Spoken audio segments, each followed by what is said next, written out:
aujourd'hui interroger le patient numéro 62.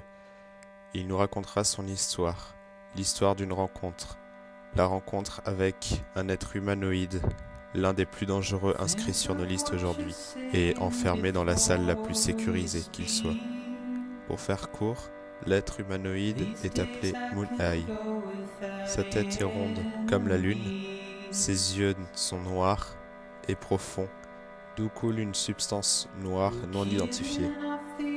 Il garde souvent un sourire sadique. Nous lui avons rajouté une camisole, il porte un pantalon à rayures verticales et des chaussures de cuir. Ses particularités sont qu'il ne sort que les soirs de pleine et nouvelle lune. Il peut courir très vite sans faire de bruit, il ne laisse jamais de traces derrière lui, et peut plonger un individu dans un profond sommeil cauchemardesque si on le regarde dans ses yeux. Son histoire commence il y a 200 ans. Un rituel a été fait. C'est un homme.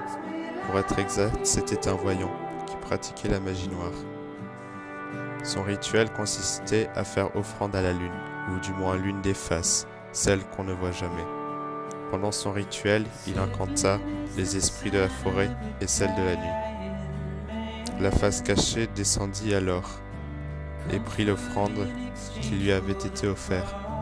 Mais ça ne lui suffira pas, et prit l'invocateur avec. Il continua à hanter les lieux, mais il en sortit un peu plus tard. C'est là que nous arrivons à l'histoire du patient 62, un homme d'une trentaine d'années, devenu aveugle à cause de cette rencontre. Je vous laisse écouter son histoire. C'était un soir d'été. Moi et un collègue de travail arrivions dans un parc, en fin de promenade. Un parc sympathique. La nuit est tombée assez vite et fut vite noire. J'étais attiré par un bruit dans un buisson, mais il n'y avait rien, et quand je me suis retourné, mon collègue avait disparu sans laisser de traces. La lune était devenue rouge bordeaux, un peu comme du sang. Les nuages commençaient à arriver, épais, comme l'arrivée d'un orage. Le ciel se recouvrait de plus en plus. La lune traversait les nuages d'un rouge étincelant. Je ne l'avais pas tout de suite vue, mais une créature monstrueuse se tenait devant moi. Malgré sa taille, je ne sais pas comment j'ai pu faire pour la rater. Elle avait 2 grandes mains. Du moins, on aurait dit des mains longues. Sa tête était ronde, ses yeux noirs et profonds. Elle m'a soulevé, et j'ai fait l'erreur de la regarder dans les yeux. Mon sang, mes organes, tout à l'intérieur de moi commençait à bouillir, comme si je commençais à brûler.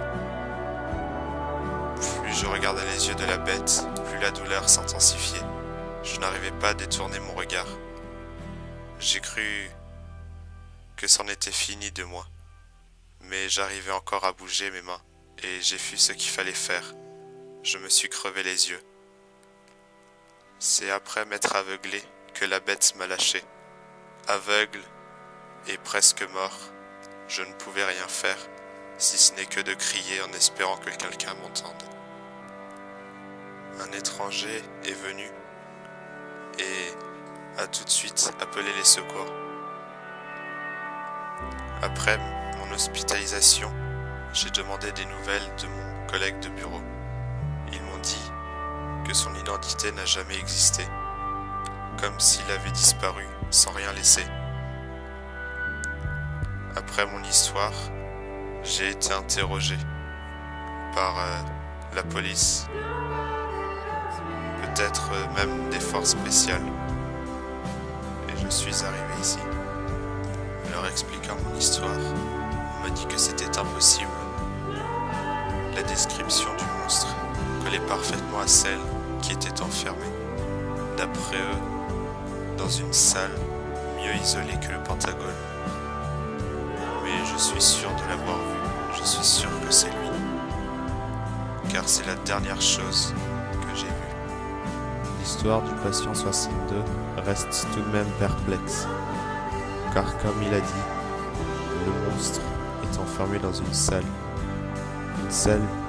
plus sécurisée que le Pentagone lui-même. Malgré cela, nous renforcerons la qualité de la surveillance de la salle et de Moon High.